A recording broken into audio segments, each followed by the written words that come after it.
tuh udah 40 tahun kali, lebih ya, 40, 50 tahun, 40 tahun. Bahkan kenal dari orang tuanya. Tapi terakhir ketemu mungkin sekitar 10 tahun yang lalu, berbeda. Berbeda. Itu iya, berbeda, kehidupan yang berubah itu semuanya karena Tuhan. Dan setiap kali ketemu dengan Pak Chandra, pasti kita dimotivasi. Ini motivator yang tangguh. Itu membuat kita merasa dibangun, kita mencari Tuhan. Luar biasa, kepribadian yang beda, luar biasa. Ya.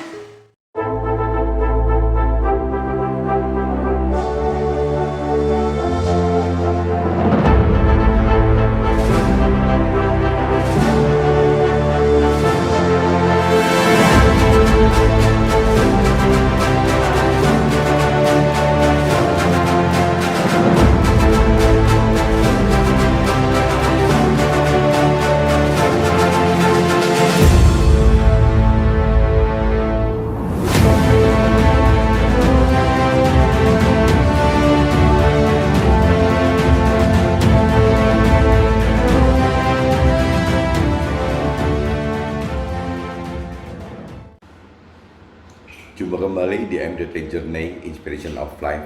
Pagi ini saya mau coba sharingkan gitu apa yang saya pernah alami di dalam kitab Yesaya 49, khususnya ayat 4 dan 7. Tetapi mungkin saya akan baca lebih lengkap gitu ya, dari Yesaya 49, pasal 49, dari ayat 1 sampai 7 saja. Jadi teman-teman bisa lebih menangkap secara total gitu, apa makna dari ayat 4 dan 7. Alami depresi secara maksimal akan menjadi alat Tuhan yang maksimal juga gitu. Jadi ini pengalaman buat saya bahwa ada satu titik di mana titik depresi kita terjadi maksimal sekali. Nah di situ akhirnya akhirnya kita bisa lebih all out gitu, lebih total untuk Tuhan. Nah ini sebelum saya masuk ke kejadian apa yang saya alami gitu, saya coba masuk ke dalam ayatnya dulu gitu. Ayatnya demikian, dari saya coba bacakan dari pasal 49 ya, pasal 49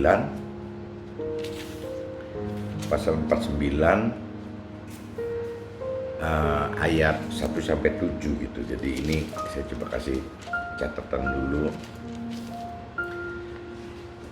Kita bicara dari ini, kalau cerita judulnya gitu, bagaimana kita jadi alat Tuhan gitu, bagaimana kita hamba Tuhan, alat Tuhan, alat Tuhan sebagai terang di tengah-tengah semua orang gitu. Ini judul dan subjudulnya seperti itu. Nah di ayat 1, pasal 9 ayat 1, dengarkanlah aku, hai pulau-pulau, perhatikanlah hai bangsa-bangsa yang jauh. Tuhan dalam memanggil, mungkin kata aku ganti jadi kita saja ya, jadi untuk berasa bahwa ini untuk kita semua gitu. Dengarkanlah kita, hai pulau-pulau, perhatikanlah hai bangsa-bangsa yang jauh. Tuhan dalam memanggil kita sejak dari kandungan, telah menyebut nama kita sejak dari perut ibuku. Jadi bagi teman-teman ini sebenarnya semua juga sudah dipanggil oleh Tuhan gitu, untuk bagaimana bisa hidup bersama Tuhan, hidup di dalam Tuhan, dan hidup demi kepentingan Tuhan itu, demi rancangan dan kehendak Tuhan. Ini semua harusnya sudah seperti gitu gitu. Bahkan Tuhan panggil kita sejak dari kandungan. Nah, Tuhan juga menyebut nama kita sejak dari perut ibu kita gitu. Jadi memang dari sebelum kita lahir, Tuhan sudah memanggil kita, sudah menyebut kita gitu. Nah, problemnya tinggal kitanya meresponnya sampai seberapa jauh gitu. Nah, ini yang saya tangkap gitu, maksud dari ayat 1 itu. Nah, kedua, Tuhan telah membuat mulut kita sebagai pedang yang tajam dan membuat kita berlindung dalam naungan tangan Tuhan itu. Tuhan telah membuat kita menjadi anak panah yang runcing dan menyembunyikan kita dalam tabung anak panahnya. Jadi pada awalnya memang semua kita ini semua gitu, itu sudah Tuhan persiapkan gitu. Seperti tadi Tuhan bilang, seperti senjata pedang yang tajam, seperti anak panah yang runcing gitu. Jadi kita ini memang sudah diciptakan oleh Tuhan sebagai alat Tuhan untuk ya masuk menggenapi rancangan dan kehendak Tuhan gitu.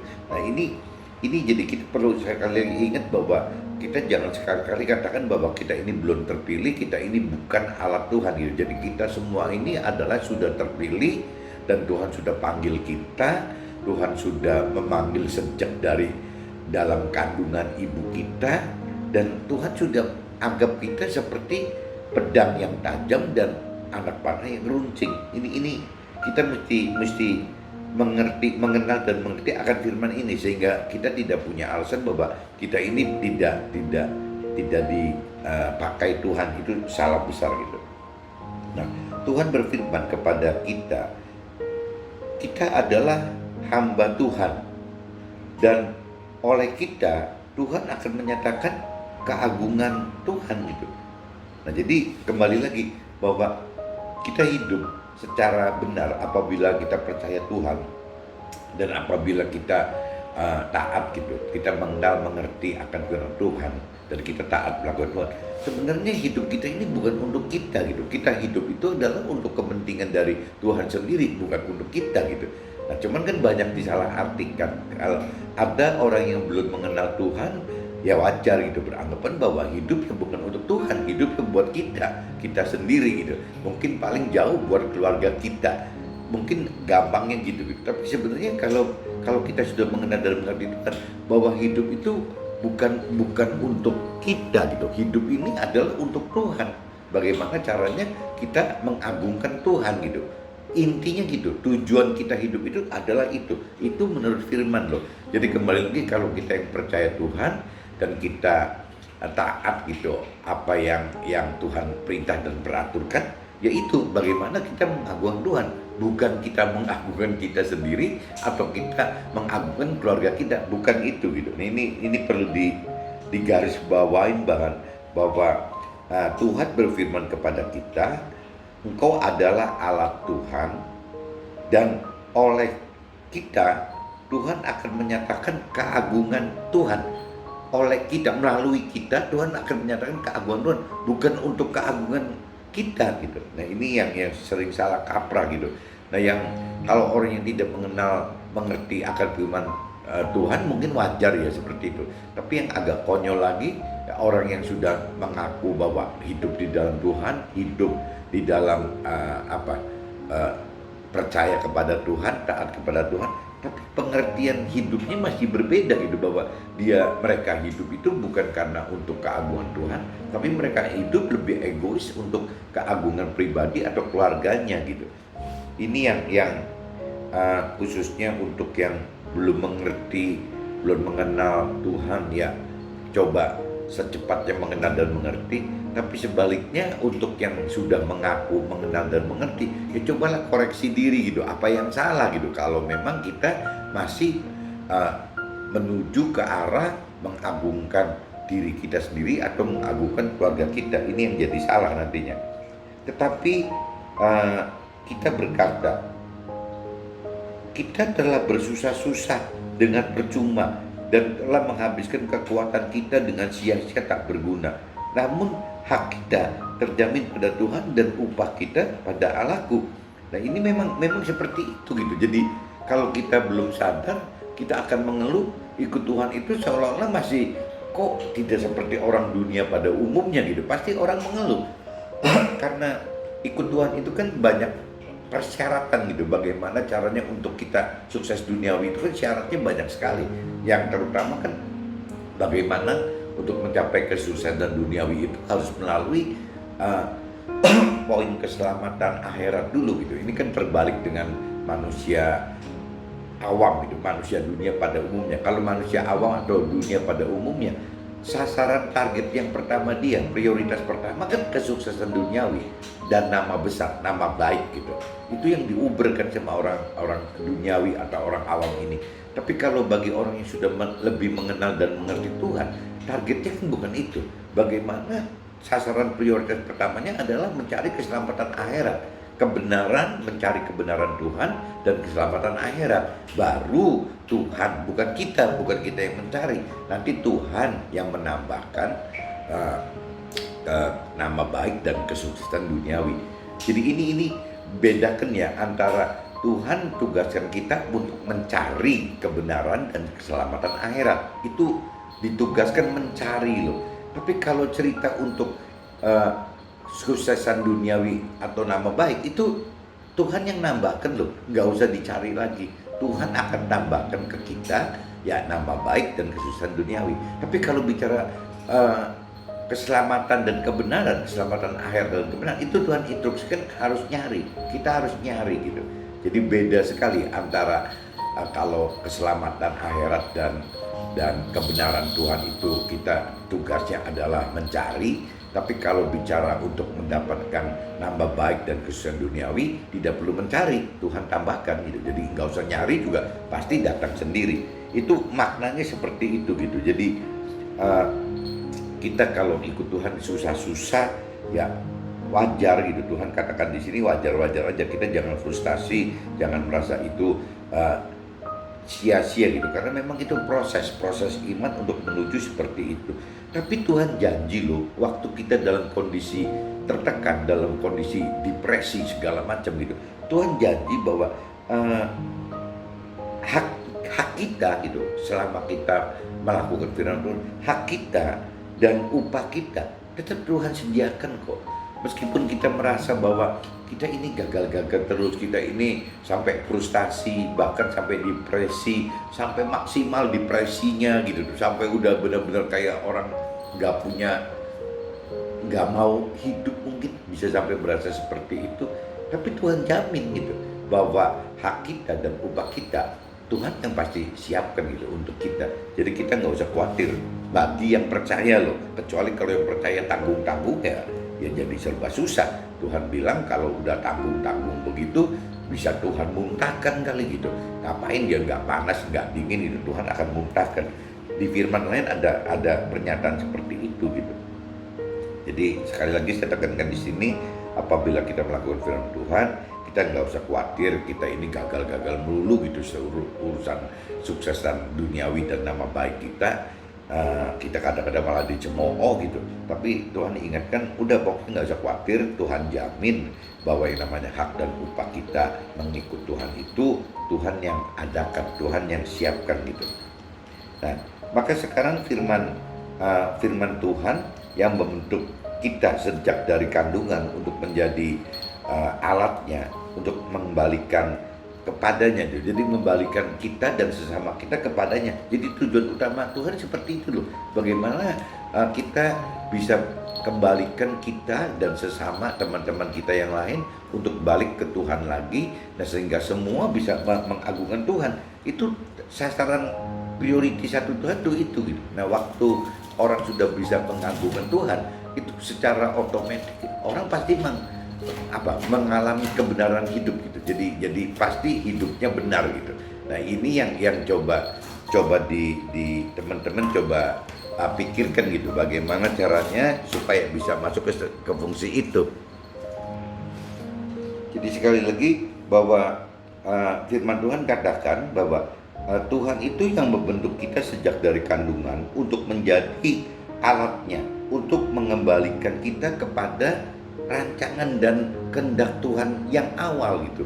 Nah, rancangan dan kehendak Tuhan yang awal itu adalah bagaimana manusia dikembalikan sebagai pelaku-pelaku firman itu gitu. Nah, kalau kita tidak mengenal firman-firman Tuhan secara total gitu, bagaimana kita mengerti bahwa Tuhan mau apa? Ya, Tuhan mau apa itu adalah Tuhan mau mengembalikan kita seperti yang firman-firman Tuhan sudah buat itu gitu. Dikembalikan ke situ lagi. Nah, untuk bisa mengerti, mengenal ya otomatis kita harus membaca firman-Nya, kita minta pengertian Tuhan akan firman Tuhan sehingga kita benar-benar bisa mengerti, diketahui gitu bahwa firman Tuhan menghendaki seperti ini, berarti kita harus bagaimana gitu. Jadi firman Tuhan adalah dasar agar kita bisa hidup itu sesuai dengan apa yang Tuhan rancangkan dan kehendaki. Tanpa firman Tuhan rasanya tidak mungkin. Nah, adapun nanti setelah kita mengenal mengerti firman Tuhan, ya kita minta kekuatan roh Tuhan yang sudah ada di dalam roh kita dihidupkan. Nah, itu nanti kita mampu melakukan apa yang firman perintah dan peraturkan gitu. Jadi intinya buat Tuhan seperti itu. Bagaimana caranya kita dikembalikan ke rancangan dan kehendak Tuhan yang awal, yang seperti ada di dalam firman-Nya, yang telah ditulis gitu dalam firman-Nya. Makanya kita harus mengenal mengerti akan firman Tuhan.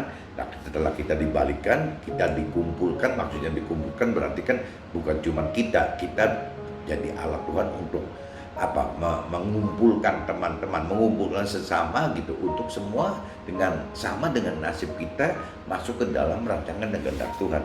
Itu intinya gitu. Dan nanti ujung-ujungnya kembali lagi Tuhan ingatkan bahwa maka kita juga akan waktu kita memuliakan Tuhan gitu, ya kita juga akan dipermuliakan dari sisi mata Tuhan loh, bukan dari sisi sesama kita atau apa gitu ya. Jadi kita memuliakan, mengagungkan Tuhan, dan nanti dari sisi Tuhan juga akan memuliakan kita. Tuhan yang memuliakan kita, bukan manusia yang memuliakan kita gitu. Itu tujuannya seperti itu gitu. Dan Tuhan menjadi kekuatan kekuatan Tuhan itu menjadi kekuatan kita, khususnya dalam firman-Nya. Firman Tuhan itu yang menjadi kekuatan kita gitu. Jadi diingatkan lagi, kalau kita mau mengandalkan kekuatan Tuhan, ya otomatis kita harus mengerti dan mengenal firman Tuhan gitu. Tanpa kita mengerti firman Tuhan, ya kekuatan Tuhan tidak akan nampak. Setelah kita mengerti, baru kita hidupkan roh Tuhan di dalam kita. Nah, itu baru bisa ada kekuatan Tuhannya nampak gitu. Nah, ini di ayat 6, terlalu sedikit bagi kita hanya untuk menjadi alat Tuhan gitu, untuk menegakkan orang-orang di sekitar kita saja, dan untuk mengembalikan orang-orang yang masih mau mendengarkan kebenaran firman Tuhan.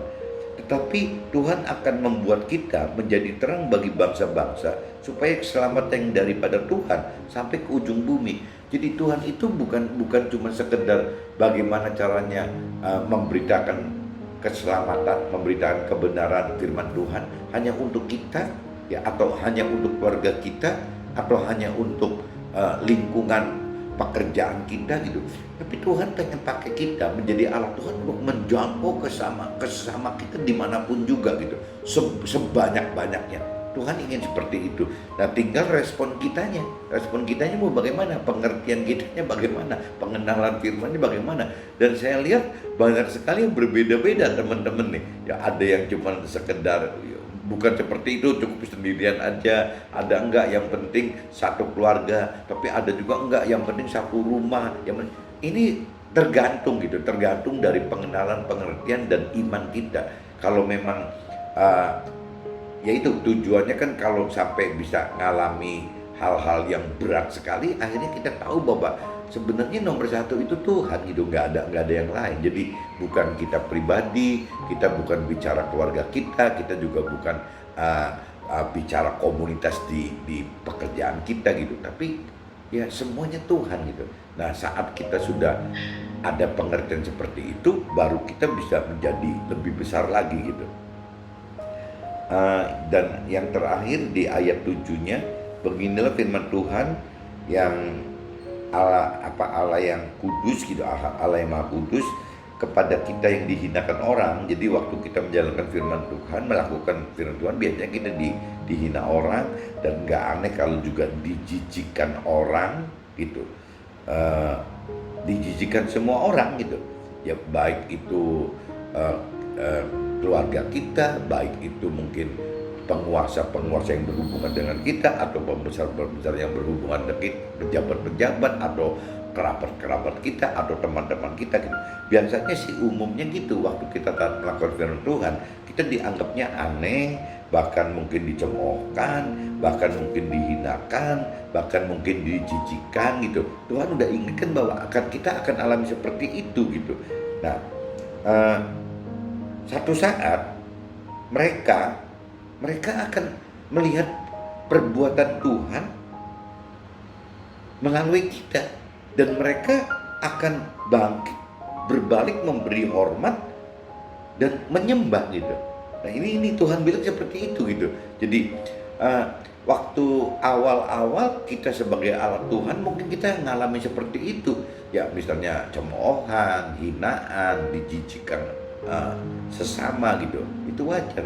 Tapi melalui situasi kondisi seperti tadi, seperti itu gitu, justru satu saat nama Tuhan akan dipermuliakan gitu, nama Tuhan akan dibesarkan oleh kita loh, melalui kita gitu, kita sebagai alatnya. Jadi Tuhan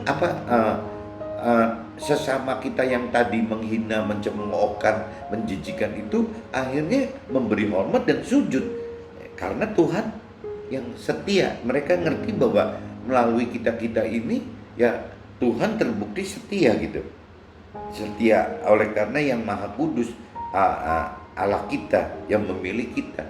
Jadi kembali lagi, kita ini adalah cermin ya, kita cermin atau contoh gitu bagi sesama kita, bahwa kita mau ini mau itu, kita mau melakukan firman Tuhan itu, taat firman itu, dengan ujung-ujungnya ya kita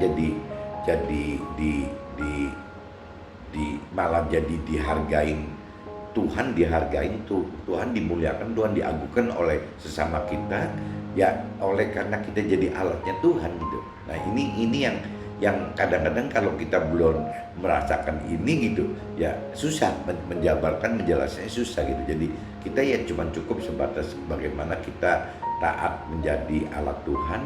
Nah selebihnya biarlah nanti Tuhan dan sesama kita yang bisa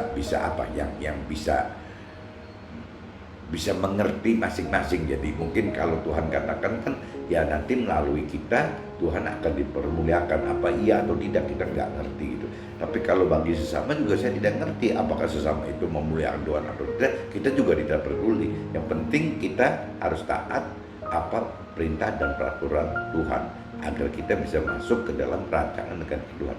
Inti dari penjelasan yang sesuai dengan firman ini seperti ini.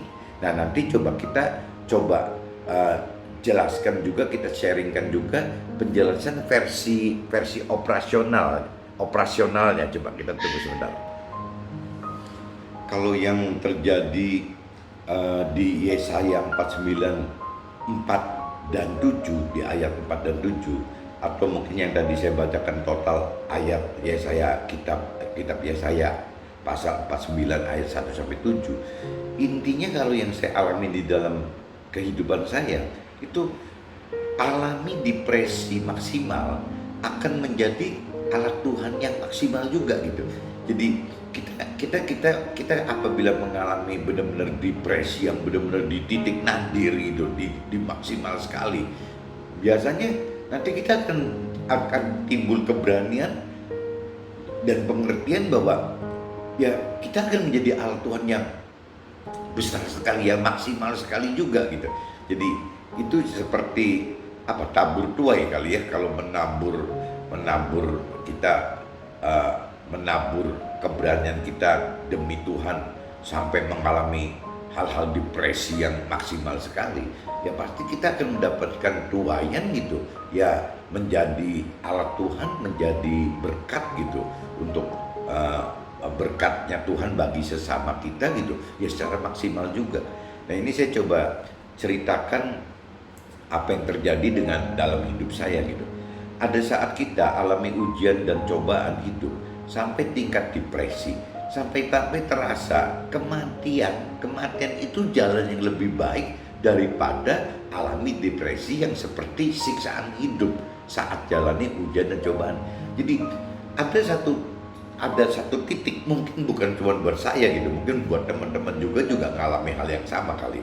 Jadi ada satu titik kita tertekan sekali, kita hidup itu terlalu banyak masalah sampai akhirnya kita tertekan, sampai kita frustasi gitu dalam mengatasinya, sampai timbul depresi gitu, depresi, tekanan jiwa yang benar-benar berat sekali gitu. Nah sampai kadang-kadang kita mikir kayaknya enakan kita menghilangkan diri saja ya. Menghilangkan diri dalam arti kata di sini kan dalam tanda kutip kan banyak gitu. Ada yang menghilangkan diri jadi mencari kompensasi kali ya, ada juga yang mungkin dengan pola pikir udahlah apa kita mengakhiri hidup saja. Nah itu terserah yang mana, tapi bisa kompensasi, bisa juga sampai down gitu, sampai frustasi ingin mengakhiri diri. Bahkan punya kesimpulan bahwa mengakhiri diri hidup itu, mengakhiri hidup itu lebih bagus loh, lebih enak loh daripada mengalami siksaan-siksaan karena permasalahan tadi gitu. Itu yang membuat kita depresi di titik maksimal gitu. Titik maksimal depresi tersebut dapat menjadi tuas penggerak untuk menjadi alat Tuhan yang maksimal dalam hal memberitakan kebenaran firman demi keselamatan sesama sampai ke ujung bumi gitu, seperti yang Tuhan inginkan dari kita. Jadi yang tadi saya katakan, kalau sudah kita mengalami titik depresi yang termaksimal gitu, kadang-kadang kita udah nggak mikirin diri kita gitu. Kita mau akhiri hidup kita udah nggak mikirin apa-apa. Dan kalau kita udah tidak memikirkan apa-apa, diri kita udah nggak dipikirkan, ya biasanya sih keluarga kita juga jadi tidak terpikirkan, karena kita udah bicara egois kan, udah bicara dari sisi pribadi saja gitu. Jadi keluarga nggak dilihat, usaha kita nggak dilihat, yang penting kita selesai gitu dengan hidup kita gitu. Nah, kalau orang yang sudah mengalami sampai seperti itu, berarti kan sudah tidak ada yang dipikirkan oleh orang seperti ini gitu. Orang yang depresi maksimal seperti ini, dia sudah tidak pikirkan diri dia juga tidak pikirkan keluarga dia juga udah nggak pikirkan aktivitas yang dia perbuat, aktivitas hidup yang dia buat gitu. Kalau sampai orang sudah seperti itu kan negatifnya tuh, negatifnya seperti itu. Jadi kacau terhadap diri sendiri, kacau terhadap keluarga, dan kacau juga terhadap lingkungannya gitu, lingkungan pekerjaannya gitu. Tapi juga ada nilai positifnya. Nilai positifnya akhirnya timbul keberanian untuk bertindak gitu, berbuat, melakukan firman yang lebih gila-gilaan lagi, karena nggak ada yang dipikirin, nggak punya beban apa-apa. Jadi orang seperti ini gitu bisa-bisa all out gitu, all out untuk Tuhan, karena dia udah nggak peduli dengan dirinya sendiri, tidak peduli dengan keluarganya, tidak peduli dengan pekerjaannya, dengan aktivitas hidup di lingkungan dianya gitu. Yang dia perlukan itu ya cuman all out untuk Tuhan saja. Jadi apa yang Tuhan perintahkan dan peraturkan, biasanya orang seperti itu sudah lebih ringan menjalankannya, lebih berani menjalankannya. Maksud saya seperti itu loh. Jadi titik maksimal depresi itu kalau di dalam Tuhan itu tetap aja masih ada plus poinnya gitu, bahwa kita akan all out total gitu, masuk dalam rancangan dan kehendak Tuhan secara total itu, lebih berani gitu. Nah terus titik maksimal depresi membuat kita terlepas dari beban-beban kepentingan, beban pribadi kita dan beban keluarga kita serta beban pekerjaan kita, karena kita beriman jika semua sudah ada dalam rancangan dan kehendak Tuhan gitu. Yang tadi saya katakan kan, berarti kalau memang kita sudah ada di titik maksimal depresi, ya kita sudah tidak terlalu mikirin kita juga tidak memikirkan beban pribadi kita, bebannya dari keluarga kita, dan beban dari aktiviti kehidupan kita yang biasa gitu. Kita udah nggak punya beban itu, jadi yang penting kita udah, mungkin istilah orang dunianya bilang setengah nekat kali ya, udah nekat gitu, nekat untuk all out terhadap Tuhan. Nah itu berarti kan radikal tuh, yang namanya nekat itu dalam bahasa yang mungkin positifnya lebih all out, lebih radikal, lebih lebih total gitu, lebih total, ya total ikut Tuhan gitu, ikut perintah dan peraturan Tuhan. Nah ini positifnya seperti itu. Ini sepertinya saya dan teman-teman akan alami. Jadi titik depresi itu juga ada positifnya apabila memang kita ada di dalam Tuhan. Meskipun waktu proses menuju ke titik maksimal depresi itu, ya itu yang tadi saya katakan, bisa kita merasakan bahwa kok depresi macam ini kan lebih berat daripada kita mengakhiri hidup gitu. Itu sampai titik itu. Nah gara-gara kita sampai berpikir seperti itu, ya itu yang menyebabkan kita jadi radikal, jadi ekstremis gitu, yang secara positif gitu, jadi all out, jadi total gitu ya, seperti itu. Ya titik depresi itu butuh selama itu positif ya, selama itu bersama Tuhan itu. Ada pengertian jika kita mau hidup sesuai firman, maka kita akan taat prioritaskan Tuhan di atas segalanya. Dan Tuhan yang akan atasi semua masalah kita, baik masalah pribadi kita, baik masalah yang berkaitan dengan keluarga kita, baik yang berkaitan dengan masalah-masalah pekerjaan kita gitu. Jadi apabila kita memang sudah all out ya itu tadi, kita sudah all out prioritaskan kebutuhan, prioritaskan Tuhan di atas segala-galanya. Ya harusnya kalau bicara firman lebih lanjut, ya Tuhan yang akan take over gitu. Tuhan yang akan alih ya, jadi tukar gitu, tukar. Jadi kita mengerjakan bebannya Tuhan, dan Tuhan juga akan mengerjakan bebannya kita. Ada firman yang katakan gitu kan, yang Tuhan katakan bahwa Tuhan anjurin, udahlah, yuk kerjakan gitu. Jadi kerjakan beban yang dari Tuhan gitu. Maksudnya melakukan firman-firman Tuhan itu kan buat Tuhan kan pekerjaan itu. Bagaimana kita melakukan firman itu adalah pekerjaan buat Tuhan gitu. Nah nanti kata Tuhan, nanti Tuhan yang akan tukarkan beban yang kita biasa tanggung nih, yang sampai membuat kita depresi itu, dengan beban yang dari Tuhan. Beban yang dari Tuhan itu ringan dan enak. Nah Tuhan katakan di firman yang lain seperti itu. Jadi apabila titik maksimal depresi ini bisa kita pakai secara positif, maka kita akan prioritaskan Tuhan, segala-galanya untuk Tuhan. Ya berarti beban kita nanti ujung-ujungnya, kalau bicara firman tadi, Tuhan yang akan tukar, yang menangani bebannya kita itu adalah Tuhan gitu. Yang kita karena menjadi alat Tuhan untuk menangani yang beban yang Tuhan beri buat kita. Nah beban yang Tuhan beri buat kita itu, kalaupun bentuknya pekerjaan, adalah ya bagaimana menjadi pelaku firman. Pelaku firman itu secara rohani, secara Tuhan, itu disebutnya pekerjaan loh teman-teman. Bukan berarti lagi usilan begitu lagi belajar, bukan loh. Melakukan firman itu adalah di kacamata Tuhan, dari sisi sudut pandang Tuhan, dari sisi rohani, adalah melakukan pekerjaan gitu. Jadi Tuhan minta kita melakukan pekerjaan itu, berarti kita melakukan firman. Nanti waktu kita melakukan firman, ya Tuhan akan menukar, melakukan yang biasa kita kerjakan sehari-hari itu apa gitu. Itu pasti yang baik mengait dengan pribadi kita, baik yang mengait dengan keluarga kita, baik yang mengait dengan ya pekerjaan kita, aktivitas hidup kita. Tuhan akan take over semua gitu, akan beresin semua. Ya logikanya kalau saya kadang-kadang mikir, lebih enak kan saya ngerjakan pekerjaannya yang Tuhan bebankan ke saya, nanti biar Tuhan yang tukar kerjain beban kita, daripada sudah diproyeksi maksimal gitu. Ya kalau saya pola pikirnya seperti itu. Tuh kalau sampai kita pribadi beban kita, beban keluarga kita, beban activity hidup kita, semua Tuhan yang handling, ya harusnya akan lebih bagus kan, lebih baik daripada kita yang handling. Kenapa? Dan Tuhan kan maha semua, ya maha kuasa, maha segala macam kan. Tuhan ada gelar maha gitu.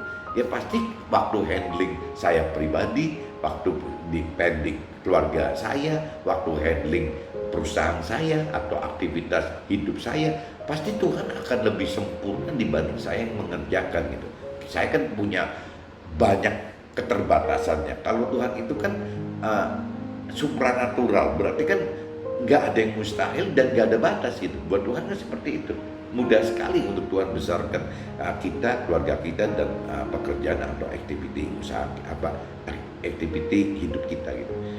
Titik maksimal depresi inilah yang menyebabkan kita menjadi alatnya untuk kembalikan dan kumpulkan kita dan keluarga serta sesama kepada Tuhan, sehingga kita dimuliakan dari mata Tuhan. Karena apa? Karena kita memuliakan Tuhan gitu. Jadi tadi dijelaskan di firman yang sebelumnya gitu, bahwa Tuhan itu pengen seperti itu. Jadi bagaimana Tuhan panggil kita, bentuk kita dari awal gitu untuk jadi alat Tuhan, supaya kita diselamatkan, mendapatkan keselamatan dan keselamatan akhirat, dan tambahannya kesusahan duniawi gitu.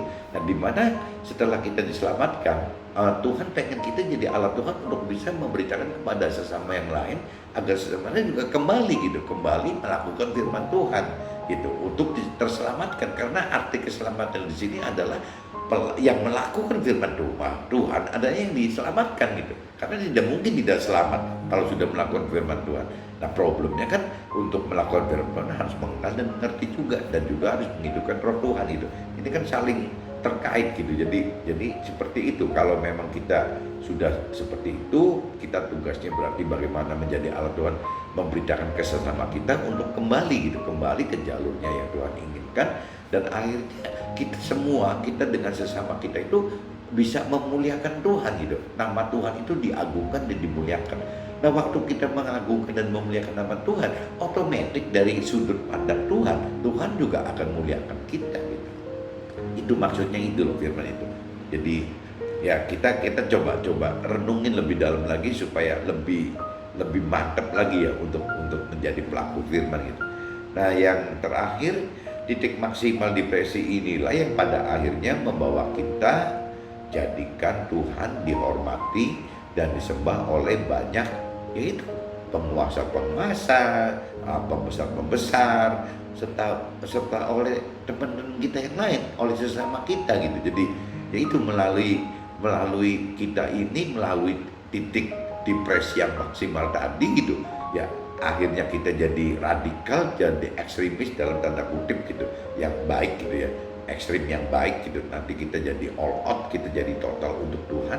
Akhirnya waktu kita total untuk Tuhan semua, ya akhirnya kita udah gak pernah khawatir terhadap diri kita sendiri, kita juga gak khawatir terhadap keluarga kita, karena kita juga gak khawatir akan pekerjaan atau aktivitas hidup kita gitu. Karena Tuhan yang akan atasin itu semua. Kita pegang beban yang dari Tuhan, beban kita diserahkan kepada Tuhan. Ini tangkapan saya seperti itu. Jadi bagi teman-teman yang sedang mengalami depresi, nggak usah terlalu khawatir. Yang penting itu, yang perlu dikhawatirkan itu, jangan sampai waktu depresi kita lari mencari penghiburan yang di luar Tuhan itu yang paling bahaya.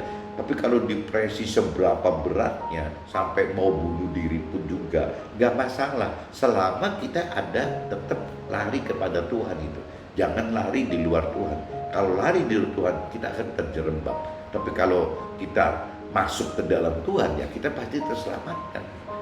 Pagi ini saya coba sharing seperti ini, teman-teman, mudah bisa ditangkap. Jadi bagi yang depresi, ayo kita bangun, jangan depresi lagi. Yang penting saya ingatkan, jangan sampai depresi kita lari berbuat yang di luar Tuhan. Jadi kita depresi justru manfaatkan secara positif untuk masuk ke dalam Tuhan, agar kita jadi bisa radikal tadi, bisa ekstrim tadi, yang positif ya, radikal positif, ekstrim positif, radikal dan ekstrim yang membangun, yang mengasihi sesama, yang berguna buat sesama gitu. Nah, itu jadi benar-benar all out gara-gara kita ada di titik nadir, kita ada di titik maksimal depresi tadi gitu. Oke teman-teman, mungkin cukup pagi ini begini. See you, bye bye.